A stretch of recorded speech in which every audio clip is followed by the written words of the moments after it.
Okay, quick introduction for people that don't know you, Mark. You're the manager of Hemingways Restaurant and Bar in Jomtien. Yeah. But I don't want to talk about that because I want to talk about what's happened over the last few months with the pandemic, the lockdown, and some of the tragic scenes that we've seen on the streets of Pattaya. Maybe you can start the story about what happened back in April. Sure. Well, actually March. So 18th of March was the first time that everything started to get closed down. Walking Street and all bars were closed down. But fortunately, because we had a restaurant license, we could operate under our restaurant license. But even then, it was just a stay of death. It was like, how long is it going to be until we can?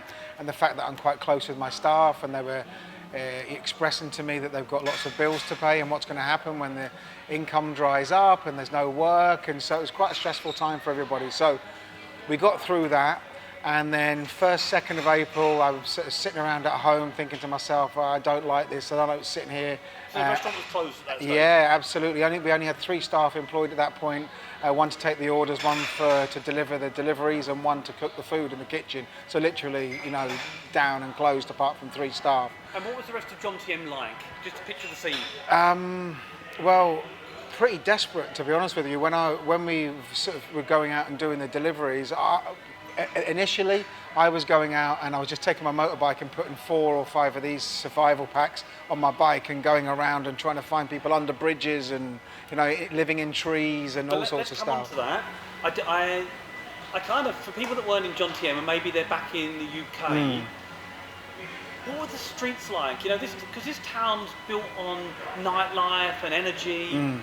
But I don't think that was the case, was it? Well, I think initially at the beginning of April, a lot of people were taking the virus, quite rightly so, very seriously, especially the older crowd, people that may be in a little bit more danger. So they were sort of locking themselves away, and that's how we were servicing people with the deliveries and takeaways and what have you. But myself, I personally felt that I wanted to go out and help some of these people that I was seeing on the streets that was sort of walking. It was a bit of an apocalyptic scene, to be honest, because you've got, when they closed the beaches down, a lot of the people that are homeless that were living on the beach started to come up, and they were trying to find where they could stay. I had one example of one guy where his wife was, she's from Laos, and she didn't understand the whole can't go out past 10 o'clock thing, and she was out looking for some food and got picked up by the police, and we had to help him get her out. So what happened on the streets then? Because I guess all the restaurants closed, tourism was dead, and it's not just your regular run-of-the-mill homeless people. There were more Thais, were there? Well, absolutely. There was people that were working in hotels or restaurants that had been closed, and the Thai way of life, they're very sort of day-to-day, month-to-month, week-to-week sort of lifestyle. It's not like they're very forward planning. And I know that from my own staff, who has often taken some advance on their salary if they've earned the money. So when the gravy train stops, or like in any sort of Ponzi scheme, when that stops, then the pack of cards fall down, and it's like they're looking around and they've never been in this situation before, and it was either escape and go back home, because at least then you've got a roof over your head, a bit home being up north or wherever they come from. They've got a roof up there. Generally, there's always food to eat up north, the farming areas. So either they were escaping and getting out, but some of the people that I met didn't even have the money for that. They didn't even have the money for the bus fare home, And I know that you focused on the Jomtien area. So how big a problem visually was it? When did it dawn on you, wow, there's a lot of people that can't eat here? Well, 2nd of April, I think it was. I just started doing some exercise and started walking. And I was walking along the front, and I came to the first sort of food queue that I'd seen myself. And I followed the queue to the end. There's probably 500 to 600 people in there. In the queue, and when I got to the end of it to see what they were actually after, there was one guy with his wife, and they just had probably about 50 or 60 packs with the normal eggs and water and rice and whatever. And I thought to myself, well, there's 50 or 60 packs here and there's 500 people, and they all you can tell that these people aren't taking advantage. They're obviously, and it was boiling hot. It was like midday. And who was providing the food for them? This was just 2 people. I'd never seen them before, or known them before. What, but foreigners, Thais? Yeah, there was a foreign guy and a Thai woman. And that sort of sowed the seed for me, because I posted that video up. I did a little bit of a talk about how I was feeling and what I was seeing, and it unfolded in front of me. And eventually that got some really good traction, got over 800 shares and 30-odd thousand views. So that as well, sort of a combination of that and a few other little bits of like my own personally, the little side one. In 2004, that was the first time that I'd left Thailand in 10 years. And that was when the tsunami hit, and I was living in Samui at that point, so it was not far from Samui to Phuket. And I remember being back in Jersey and thinking to myself, all the years that I've been there, and my Thai was pretty good at that point, how handy I would have been just to help people about that are trying to find, speak some basic Thai to try and find out where their loved ones were or whatever. So I'd always regretted the fact that I wasn't here to help out with that. But then I thought to myself, well, this time it's similar, if not worse. There's maybe not as much direct death, but people are desperate, so let's sort of do something, which led to me chatting to Shane and putting a shout out on our Facebook page, literally for 30,000 baht to do. We weren't really sure what we were going to do. I'd seen the people that we'd made pretty famous around the corner here that were living under some trees. A couple of them were homeless, but 4 of them had lost their jobs. It was like a family that was underneath there, but they were living in like under these sort of like cardboard constructions, let's call them. But it just started to rain as well. So the first people we went to go and see with food were these guys. And then we started to speak to them about what else is there that you need, like finding out a little bit more about their story. And as it started to rain a few days, I was like, I'm going to use some of this money that we've got to go out and buy them some tents, so at least they have a roof over their head, like it can make a big difference, because I don't want them getting sick as well as being homeless. It's bad enough being unemployed, homeless, and then getting wet at the end of it as well. And at least overnight, can you imagine how just people's lives change? lights out.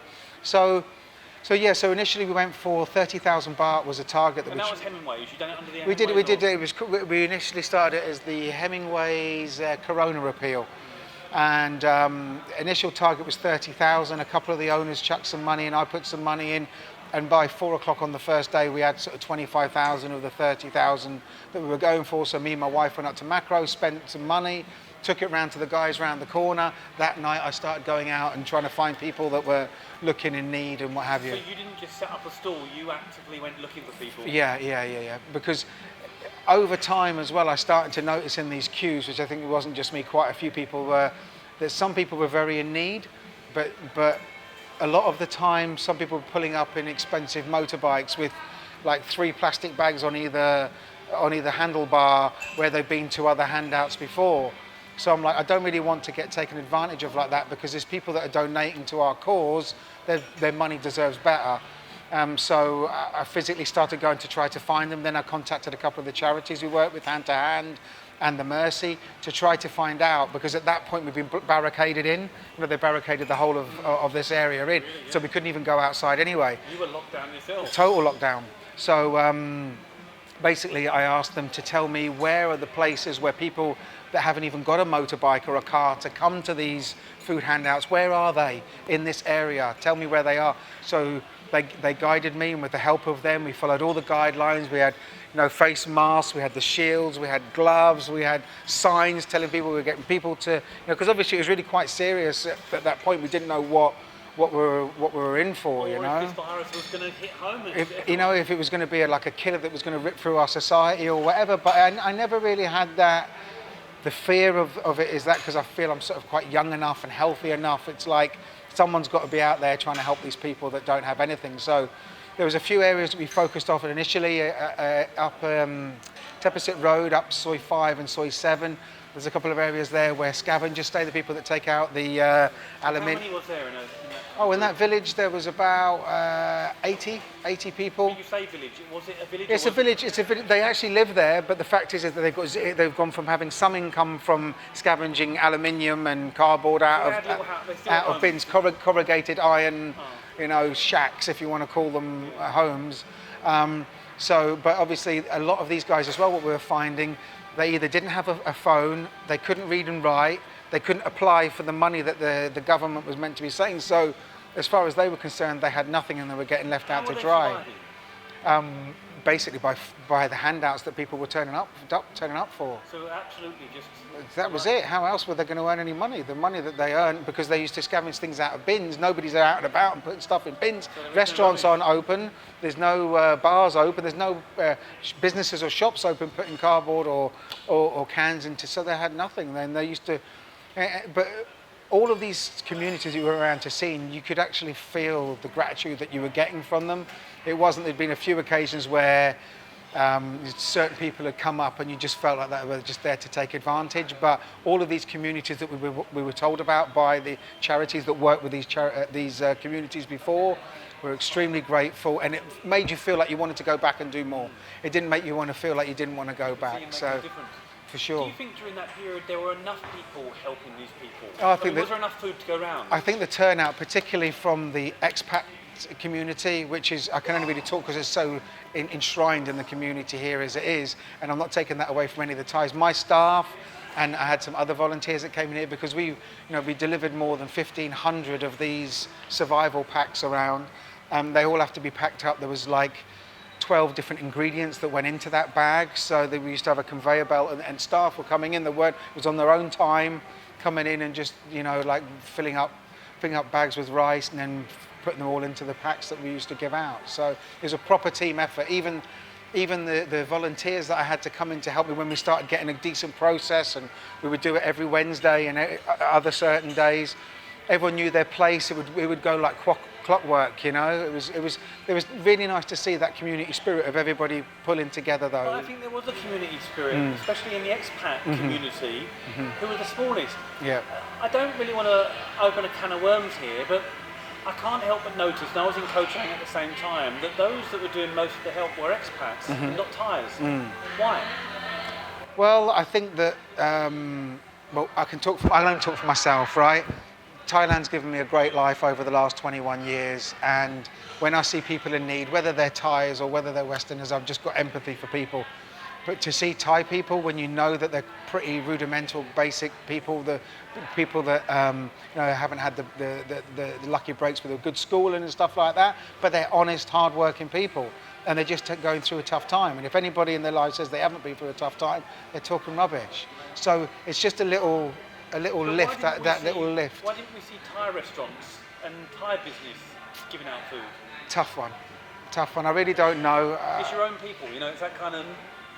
I think a lot of Thais left Pattaya, to be honest with you, straight away, because they could see the writing was on the wall, and we're quite fortunate here because we've got quite a good loyal local following. That's probably quite true, actually. Even in other island locations, Koh Chang, no Thai businesses. They've gone back to their homes. Sure, because they're thinking tourists only. If there's no tourists here, that's their bread and butter. It's a little bit when you compare Pattaya City to Jomtien now.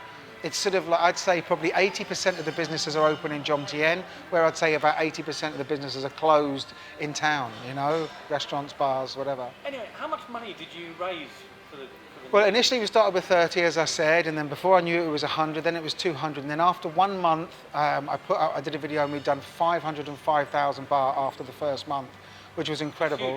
Huge, massive. Considering all we had was our Facebook page, just sharing it around friends and whatever else, and just our loyal following, and many people donated multiple times as well, because I think the reason people connected was they could see that we were physically going to the areas that desperately needed it, because it was all getting documented, whether it was video or pictures or whatever. I thought that's the least that we can do for the people that have been donating their hard-earned money, to show them exactly where this is going. It's going to people that are desperate for it. And to put it into perspective, how many people do you think you fed during that period? And was it a recycling? Were you going back to the same group of like 100 or 1,000, or was it like thousands and thousands? What was the kind of initially, when we were literally locked in with the barriers, we could only focus on these areas, so we had to go back to multiple areas where we'd been a few times, but some of those areas hadn't seen anybody since we'd been there, because they're quite tucked away, like if you don't know about them, you don't know where they are. They're in public sight, but if you don't know, these are people living in abandoned buildings because they can't afford to pay any rent, and a lot of them have got special needs or immobile, so they can't come down to collect the food, so we end up having to throw it up to second stories and stuff like that. But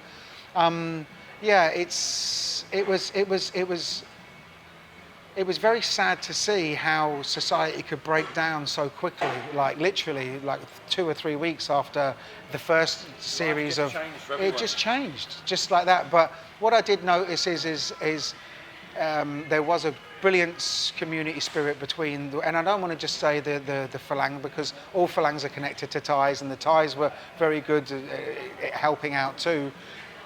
I can't talk for Thai businesses on their own, but I just think it was great to see, and I think you got to see the real mettle of people that that we're able to get through that and to do things for people selflessly. I think a lot of people shone that I've got a lot of respect for now that I maybe didn't have before. Exactly. Has it changed you? Absolutely, yeah, because we're still doing stuff now. We're 4 months on. We ended up, by the way, with 630,000 or so at the last count, and we still have a little bit of money left. But how it's sort of morphed now is we've got 6 families that we've supported for the last 3 months. This is going to be the 3rd month that we've supported them. 4 of those families are special needs families, whether it's just an individual or a family. Whether they're wheelchair bound or they have some other sort of disability.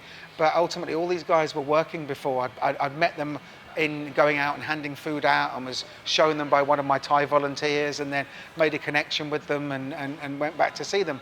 One day I went down to see them on my own, and I had a bit more of an in-depth chat with them about what they did before, where they were working, what their income was, like what their situation is now. Do they have any savings? To find out, because I was thinking, what we're going to do now? What direction are we going to queue? The lines of queues are starting to go. People are going to work. They're not there when we're getting there. So what else can we do?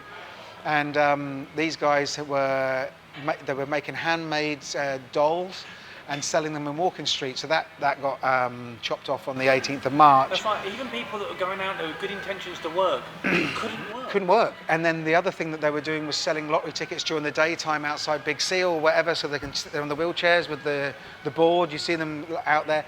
And the combination of those 2 salaries would be sort of 7,000-8,000 baht a month. It's enough to pay their 3,000 baht room, 1,000 baht worth of bills, their food for the month, and leave them a couple of 1,000 baht for themselves or to try and save. So those savings that they'd had were starting to disappear. So you've now got someone with special needs that doesn't have a job, that's living in a room on their own, that doesn't know where their money's coming from. And the other thing that was great in them was that where everybody else got 5,000 baht, disabled people got 1,000 baht. Don't ask me why. They were pretty upset about that too, right? So I went away and I thought about it, and I just spoke to a few of the people that I'd been working with the charity, and said, I'm thinking about sponsoring these families. I'm thinking about putting it out there, writing a story, going to buy them 1,000 bahts worth of food, rather than just turning up with a bag and there's going to be hit or miss. Them give us a shopping list, us physically going to buy it, have a chat with them, find out what the situation is, and then see if we can help them to get them on their feet for the next few months. And make them feel like individuals, where they get the choice. With the first girl that we sponsored, her name's Porn. And by the way, this is all on our Facebook page called the Pattaya Food Bank Program. Okay. So all of the cases are on there. Anyone that's watching that wants to see or donate or whatever, it's all there. So the first girl was Porn, lovely girl, but you could see the weight of the shoulders were the weight of the world was on her shoulders. And when we went round to tell her what we were going to do, and that we'd had a sponsor, one individual had sponsored for the 3 months, everything, because that's how I put it out there. Do you want to sponsor bills, 1,000 baht a month? Do you want to sponsor food, 1,000 baht a month? Or do you want to pay for Porn's rent, 3,000 baht a month? And broke it down into the different currencies and stuff like that. So the one guy got in contact with me and said, I want to sponsor Porn for the whole month. So she was taken care of straight away. 2 days later, we went down to see her. The next day, we went down to see her to make a video to surprise her, a bit of a surprise. She didn't know anything about it. I took my Thai helper, Dang, who was great, down there. She did the translation, and she was a bit sort of confused at first, and then said a nice thank you. And then when the camera went off, she was very emotional and giving us cuddles, and it was really nice to see. So yeah. It was really nice, and to see the change in her, and the next day she's sending us pictures, and she got herself all sort of done up, and we repaired her wheelchair for her, and the lift, just that little lift, and that was really what I think I got them out of everything that we've done, because not only that, we've had Porn, we've had Bajit and her granddaughter, we've had Koi, who's got stunted growth in both her arms and legs, but she was working in a hotel in the mechanical department, earning 12,000 baht a month, to having nothing. It was such beautiful people.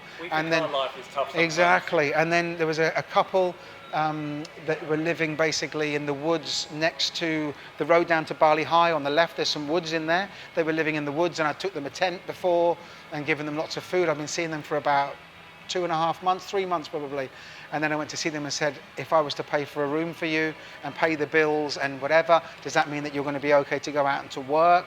And they were like, I wanted to ask them first because, you know, maybe they were comfortable in weather. You can't just expect them to say yes, you know. So I said, let's sleep on it, have a chat between you and your wife, and I'll come back tomorrow, and if you want to go, we'll go. And we went back the next day, and they were sitting there ready, packed, waiting for me.